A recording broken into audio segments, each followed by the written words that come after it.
mwema wa mbinguni, tunakushukuru. Wewe ni Mungu wa milele na hakuna mwingine aliye kama wewe. Ukiitwa unaitika. Umekuwa nasi tangu mwanzo wa mikutano hii na hata sasa. Tunapoenda kuhitimisha, tunaomba uhitimishe pamoja nasi. Na sasa hali ya hewa, jua linapiga sana. Baba, ikupendeza unaweza ukafanya kivuli, maana inawezekana kwako, ili watu wako wasitaabike sana. Na tumeshakuambia habari juu ya mvua, na imani utaileta kwa sababu ni ya kwako. Jina lako lihimidiwe milele. Tubariki kwa ibada hii ya leo kwa jina la Yesu Kristo. Kila mpumzi lazima amina. Amina.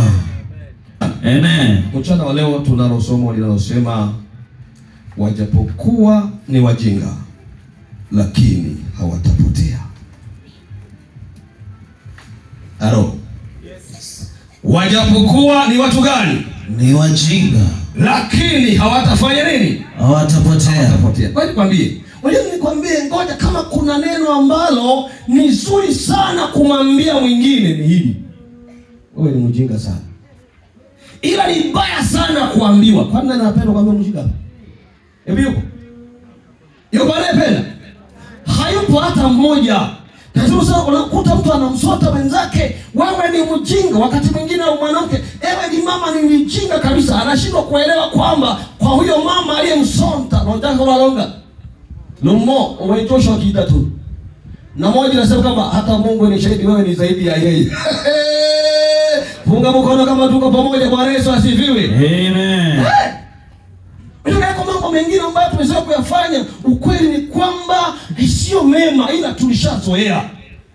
Sasa leo tunakuja na agenda na tunakuja na somo linalosema ya kwamba wajapokuwa ni wajinga lakini hawatapotea. Kwa nini waite wajinga? Kwa nini wasipotee? Bwana Yesu asifiwe. Amen. Wanafananaje hawa? Haleluya. Punga mkono kama unasinzia. Bwana Yesu asifiwe sana. Amina. Sikiliza. Neno mjinga ndio ambalo linafahamika sana. Kuna mjinga ambaye anaweza akazaliwa kutoka ndani ya tumbo la mama yake. Yaani yeye hata kama afundishi, walimu ni mashahidi ambao mpitia haya maswala, kwamba unaweza kufundisha hamuna piga na wewe mpaka ninaenda kumaliza darasa la 7 hamuna nuru. Ni wale ipo hivyo. Maana alizaliwa hivyo. Lakini wewe kwambie, kuna mjinga wa kujifanya mjinga ila sio nini? Kuna mjinga wa kufanywa mjinga, hajapenda. Bwana Yesu asifiwe. Kwa hiyo mwambie, kuna wengine unaweza kumkuta wakati ukimwangalia zinamtosha kama alifanya nini? Wakati mwingine amelogwa tu, amefanywa hiana na watu, amefanywa sio faa. Unajua kuna watu wana hiyo. Kuna watu wana namna hiyo. Unaweza ukashangaa mtu alikuwa anasoma vizuri, anapasua, kwa sababu ya elimu yake watu wakatamani hicho, wakataka wamvunje, maana wanaona ya kwamba hakwenda maendeleo. Bologweshi. Bwana Yesu asifiwe. Nataka niwaambie sasa mchana wa leo kwamba lazima tuelewe jambo hili, kwamba pamoja na hayo mchana wa leo tuelewe ya kwamba haijalishi ndio unaweza ukawa unaonekanaje kwa jamii, ukiamua kusimama na Bwana, wewe ni mtu wa maana siku zote kwenye maisha yako. Hata kama watu wanakuonaje, Madamu tumeshajua kusimama na Mungu kwenye maisha yako, wewe ni mtu wa maana zaidi, na jina la Bwana tutukuzwe katika maisha yako. Bwana Yesu asifiwe sana. Bwana apewe sifa. Amina. Funga mkono kama unanielewa sawa sawa. Haleluya. Mgeukie jirani yako, mwambie kwamba wajapokuwa ni wajinga lakini hawatapotea. Bwana Yesu asifiwe sana. Amen. Bwana Yesu apewe sifa. Amen. Kwa sababu kuna vijana pia, naanza na somo la vijana kwa ufupi sana. Bwana apewe sifa. Somo la vijana inasema usile chapati njiani. Maana Roho ameniongoza kuna vijana pia. Bwana Yesu asifiwe. Amen. Usile chapati njiani. Wapi? Njiani. Usile nini? Chapati. Unajua unapozungumza habari ya chapati zina migawanyiko. Kuna chapati za kumimina. Mimi pia ni mtaalamu wa upishi. Kuna za kumimina, halafu na za kusukuma. Lakini zile kusukuma pia zinaweza kapishana, unaweza ukashangaa. Mwingine ukimpatia wapishi, ukipatia watano, mwingine ukuta ina kona. Hilo ni chapati. Sio nyingine kuuliza ndamke ile mchembe yako kuta. Hilo ni chapati. Hamjao kutanazo. Ya owe pagayana popoyo. Bwana Yesu apewe sifa. Ila ni nini?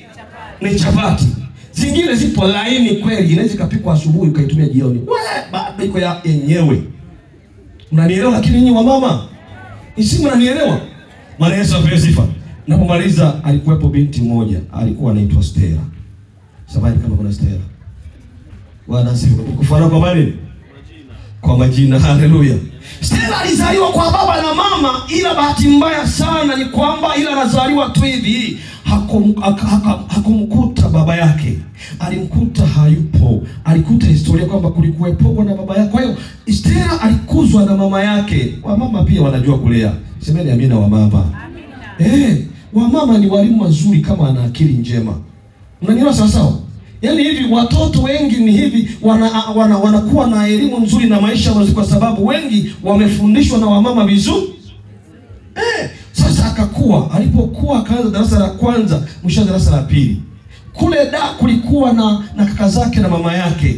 Wakasema kwamba tunamhitaji Stella tuende kawite Roni saa tokeshe. Bwana asifiwe sana. Zamani hizo hakukuwa na simu hizi za kawaida tulizonazo. Simu ilikuwa mpaka uende mahali. Simu naelewa jamani? Paka mahali ukapige. Kwa wakawasiliana, wakafanya mipango, baadaye sasa wakasema kwamba ataenda na gari, hatimaye atapokelewa huko na akishafika. Bwana asifiwe. Muda ukafika, safari ianze. Mama kaandaa chapati. Zamani zile bado zile lambo laini zilikuwepo.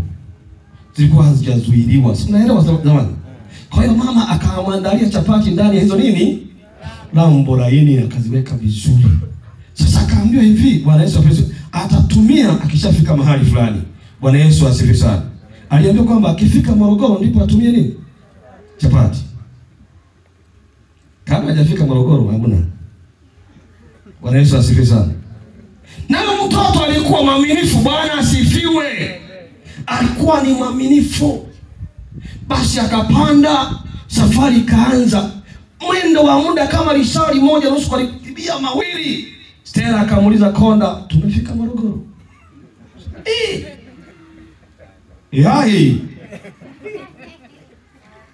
Akamwambia tulia. Safari ikaendelea, baada kama Morogoro tayari.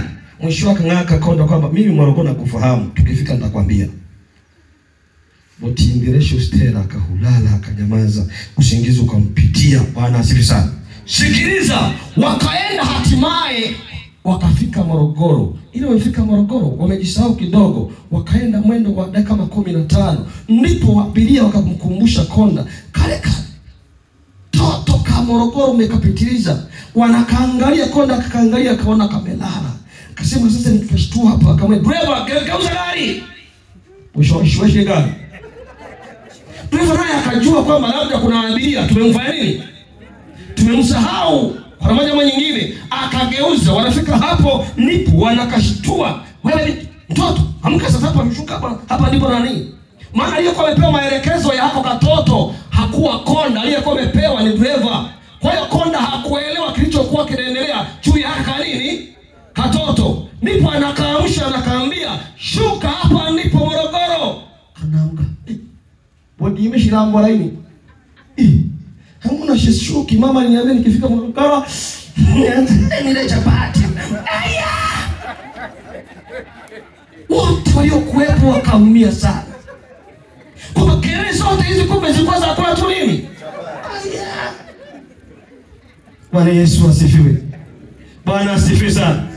Unajua kila mmoja akatekewa, wakaanza kulaumu. Ndipo safari inaanza, wakaanza kuhesabu. Maana mwendo wa dakika 15 na kurudi ni nusu saa.